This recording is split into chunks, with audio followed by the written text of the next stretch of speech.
It's the Brad and John Show. It is the Brad and John Show. I just dropped my phone on the ground. It is Monday, February 17th. This is C Block, the Charlie Block, okay? We talked about this briefly last time. The KDHX saga continues. Okay, why do I bring this up? Because I'm not a huge KDHX listener. I listen from time to time. But I think that anything that takes it away from the normal crap that is turned into, and I don't mean KRAP, I mean CRAP, the crap that's turned into the radio business, I like it. And they've done, for years and years and years, have done a very interesting format. It's just all over the place. It's people, volunteers, and I don't know what all the politics are down there, but a bunch of the volunteers got fired, and there's a board, and the lady who's chairman or whatever, she's CEO, makes $106,000. And by the way, John, I forgot to mention this. They were in the article last week, it talked about the fact that they've only got $7,000 in the bank, and they're teetering on bankruptcy. Okay, I wish I had $7,000 in my bank account right now. I'm thinking to myself, $7,000? They're doing pretty well for a radio station nowadays. They're like Scrooge McDuck. They're just swimming in cash. Right, they're swimming in cash. The article on Friday afternoon, which was updated on St. Louis Public Radio. See, the reason that St. Louis Public Radio has an interest in this because when they do go bankrupt and the license goes up for sale, the friends of KWMU are going to buy that and they're going to make it into some kind of another channel where it's going to be, you know, matter of fact, what they're going to do is they're going to make another, they're going to have like STLPR2.org, and they're going to hire another 34 news people, and they're going to work to make it even more woke, right? You could just have right. One person, an entire crew of people on the transgender Shakespeare in the Park beat. Right. It's a complicated story that essentially they've stacked the board. It's almost like what's going on with the NRA, if you know what the NRA is, which is interesting because in the last election, you never once heard the initials NRA being mentioned because there's a whole reason for that, because of Letitia James, but that's a whole nother story. Okay, they're having this meeting tomorrow, and it was going to be like a closed board meeting, and they're going to decide the fate of the radio station tomorrow. And I'm telling you what's going to happen. They're going to sell the license. It's going to be another religious station. The Gateway Creative Broadcasting people who do Joy 99 and Boost 95.5, they're going to end up with it. Our EMF, which is the big national religious station, is going to plant one of their K-Love or Air One stations here. Our Relevant Radio is going to buy it, and they're going to get rid of all the staff, and they're not going to have anybody live, and it's just going to be recorded, God Squad music all the time. That's what's going to happen. And the board members are all going to take a nice chunk of change. Now, I'm telling you, John, I had this fantasy over the weekend. If I were a rich guy, I'd show up at that meeting tomorrow, and I'd have a couple armed guards with me, and I would have a big duffel bag. And when everybody's fighting and a whole bit like that, and I would walk up to the front of the meeting, and I would say, "Hi, my name's Brad Hildebrand. I've been doing this radio business for a long time, 52 years to be exact. I love this business. I hate to see what's happening. In my duffel bags here, my armed guards have this. I have $10 million in cash, and we are hereby going to buy this license, and we're going to return it to you, the real people who run this radio station, the volunteers. And you know what? I may not appreciate what you people do because some of your music's pretty weird and some of your shows are pretty weird, but you know what? This is something that it's not being done in St. Louis. It's like when the Joy 99 people took over KFUO FM. It was the top-rated classical music station in the entire country. John, do we have a classical music station now? Of course not. Well, technically we do because a bunch of the once again, here we go. Wasn't it Jim Connett, I think's his name. He started this thing called RAF. I don't know what it stands for. And they got a translator, and they're a 107.3. They're right above us. Okay, so let's get back to KDHX. Okay. You would go in there and you would buy it. I'd buy it, and I'd give it back to the people.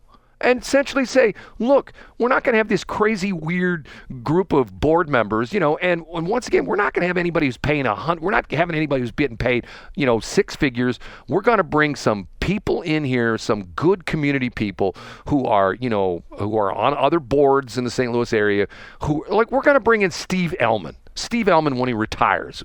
Steve, your new job is running KDHX. And Steve will, essentially, okay, you people have fun, do your own radio thing, but if you get too wacky, I'm going to come in and I'm going to, straighten you out because, steady hand on the wheel. I'm Steve Ellman, just like I run St. Charles County. That's what I do. But it's going to devolve into this crazy weird thing. If you know what's going on with the NRA, this is the thing that bothers me to no end. There's all sorts of crazy stuff that's come out of the Doge stuff. Have you heard this crazy thing about how they claim that Chelsea Clinton's wedding was paid for by taxpayer money? Have you heard this crazy story? No, I saw some memes with her in it, and I wondered why people were still talking about Chelsea Clinton. But I guess that explains it. I hadn't heard this, Brad. Okay, here we go with the government, and John and I have discussed this. If you listen to KWMU, St. Louis Public Radio, NPR, the three letters NGO gets thrown around quite a bit. NGOs are, John, give me the example. We did this before. Give me an example of good NGO. Well, it would be USAID, I guess, is technically funded by that's a government agency. It's technically funded by the government, but I would say the Gates Foundation. Right. So like any non-governmental organization that's philanthropic. Okay. So what happens is you start to see the chain of events that the government gives money. Matter of fact, there's an article that there is a Jewish organization that ran a shelter in San Diego for immigrants that they're closing down. They're laying off 103 of their staff. And this is an organization that runs a immigrant shelter for people who come across the border from Mexico, from Tijuana specifically, into San Diego. And they're laying off all their people. Why? Because they don't have any more people. They shut down the border, okay? But they got money from the federal government to operate the shelter, okay? So the Clinton Foundation, after Bill and Hillary left the White House, they started the Clinton Foundation, okay? So if Hillary needed to go somewhere, she would just essentially have the Clinton Foundation pay for her trip, and she would make sure that if she wanted to go to, I don't know, New York City to go shopping, she would essentially say, oh, I got to go to New York City to meet with some people about healthcare in Ghana or something like that. Okay, so she would get on a plane, probably a private plane, which was paid for by the Clinton Foundation, and she would go to Ghana, and she would have a limousine that would pick her up at the airport, paid for by the Clinton Foundation. So in other words, she's getting all this, personal treatment and this special, which essentially is indirectly paid for by the government because they're and donors. Okay, they claim that the Clinton Foundation paid for Hillary's wedding. So essentially, the government, the NGO, the not-for-profit, paid for her wedding. And my thing on this is, if you have and there's a thing. How do I know this? I know too much about it. I think it's called, and John, you might know this. I think, if I'm not mistaken, check me on this. It's called SB 50. Are you familiar with what SB 50 funding is? No, I'm not. I believe it's if you look on your tax, you're in St. Louis County. Do you have like the receipt for your personal property or real estate tax? Do you have that receipt? Do you ever look at it and see where the money goes? I have it. I don't have it within my fingertips. Okay. Yeah, I get a receipt every year. In some counties, it actually says, I believe, SB 50. And in some counties, it's labeled different thing. I think in St. Charles County, it's labeled sheltered workshop. Okay. This is a bill, and it was Senate Bill 50 a long time ago, 10, 20, 50 years ago. I can't remember how long ago. I'll call one of my NGO friends, and they'll tell me the exact date. This was a bill that essentially got pushed through Missouri legislature where on your personal property and your real estate tax, there is this money in every single county that goes to an organization that essentially is doing things like in Franklin County, it's what is it, DACA? What's the organization that court-appointed special advocate? CASA. Court-appointed special advocates. Okay, they get money from SB 50. In St. Charles County, there's a bunch of them. Okay, this is SB 50 money, and this goes to NGOs. And the NGOs pay. I told you the story. I have a friend of mine that runs one of them, and she told me the story about how she was, she's running one right now in the St. Louis area, and she told me she was contacted by one in Columbia, and they wanted her to come to Columbia. They were going to, and she says, well, they're not paying enough. I go, what are they paying? Well, they're offering me $140,000 a year. I go, $140,000 a year for a not-for-profit? She goes, I make more where I'm at right now. I'm going like, holy crap! You work for a nonprofit and you make six figures. I mean, that to me is just stunning. I mean, and to give you an idea, naive Brad, I will tell you, I've never told this story before. I will tell you my 22-year-old naive Brad story. You ready for this, John? I'm ready. Yeah. When I worked at the original KSLQ, we did a ton of stuff for the Muscular Dystrophy Association, a ton of stuff. It was our charity that we really got behind. We did live broadcasts from Northwest Plaza for Jerry's kids, and I actually was on TV years ago a bunch of times doing the local cut-ins, if you can believe that or not, okay? And we had a very young, I was in my 20s at the time, had a guy probably was in his 30s, and he was the head of the St. Louis Muscular Dystrophy, MDA in St. Louis.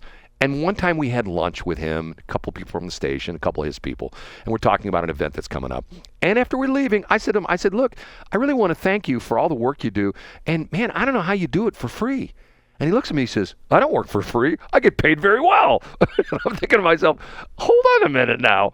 And I told the other story about the woman, who shall remain nameless, who ran another high-profile organization, who took me out to lunch one day and got a little tipsy, had, I think, 2 or 3 drinks, and her tongue got a little bit loose. And she admitted to me that the way her organization was set up, and once again, if I mention this, everybody would know exactly what I'm talking about. And she said to me, well, the way we're structured is we have a certain amount of money that we have goals here in the St. Louis area, and we have a goal that we're supposed to, above and beyond our expenses, we're supposed to send money to the national organization. And she says, I haven't done that for 2 years. And I go, what do you mean you haven't done that for 2 years?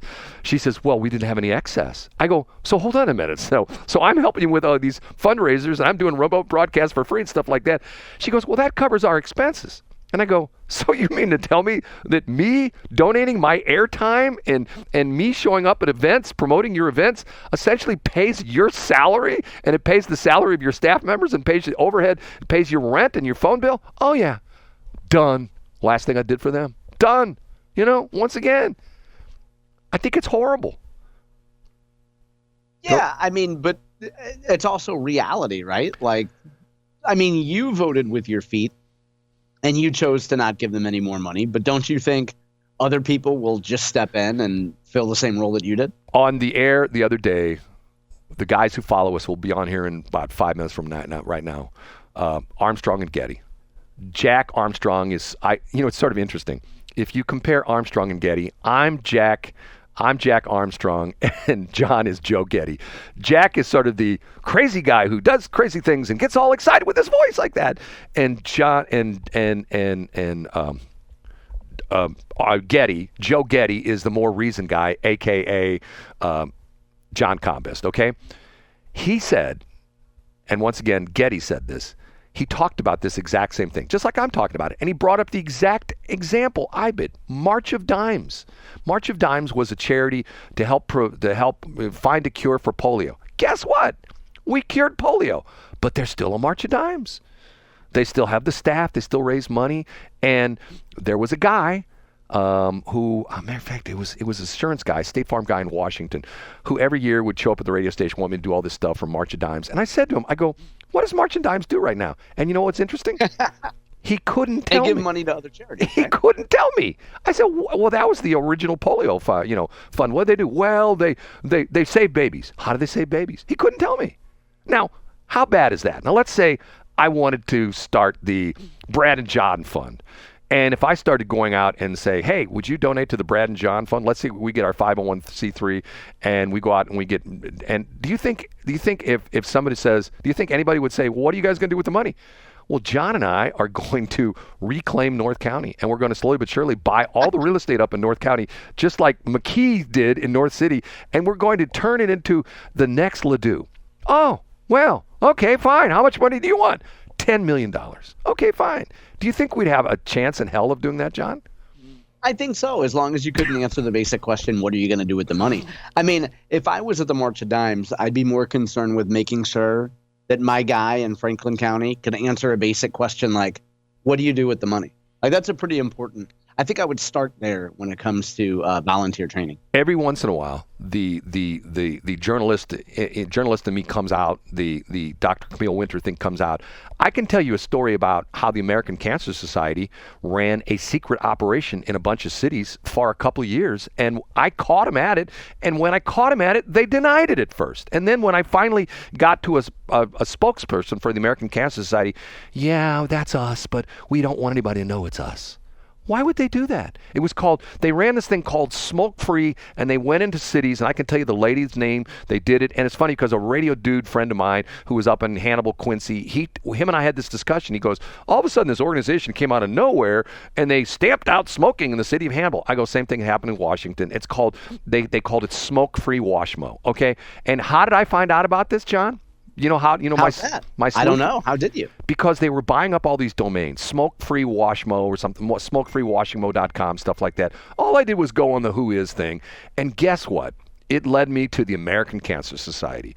So there's a phone number for the technical rep on, if you go into Who Is, technically, most of them have like a phone number on there. And I called the guy, and he was in Tulsa, Oklahoma. And he says to me, I can't talk to you. I go, why can't you talk to me? Well, I've been told not to answer any questions people call about these domain names. So he refers me to a lady in St. Louis, and I called her for like 2 or 3 weeks. And finally she calls me back, and she says, yes, American Cancer Society is behind this.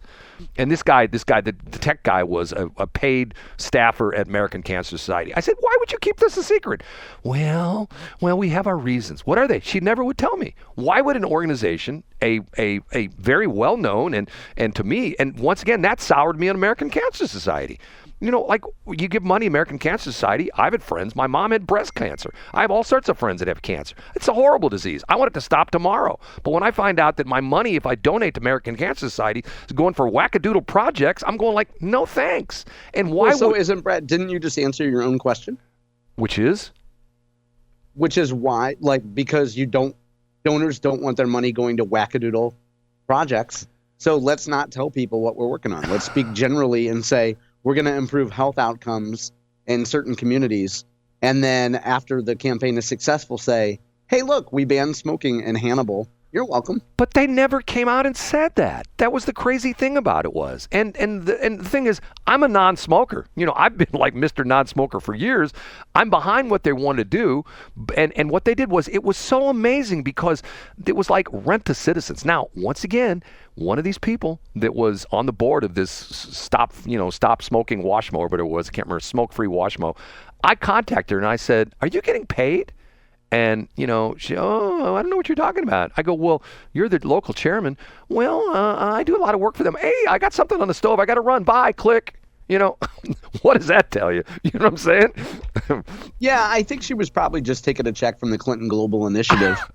And she was probably setting out the doilies for Chelsea Clinton's wedding. It's like me and Joe Manny's or Manna's. How is it again now? Tell me how it is. It's Manoir. Manoir, okay. Manoir. It's Joanne Manoir. And Ricky Schroeder. FYM, okay.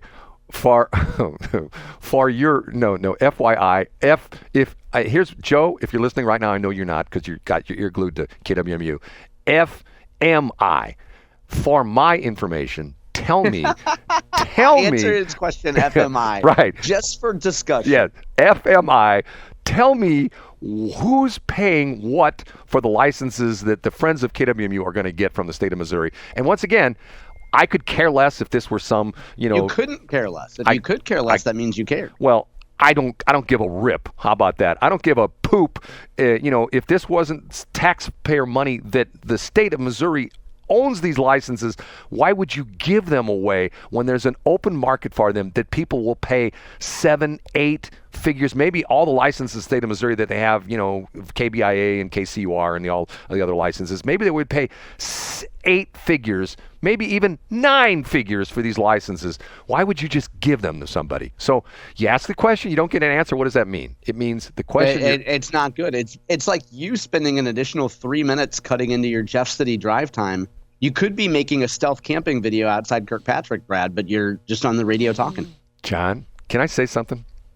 Please do. John, there are days I wake up and I think to myself, I'm not going to have a good day, but I got John, and John always puts me in a good mood. And I thank you for that. I really do. Thank you, Brad. I feel the same way about you Monday through Friday.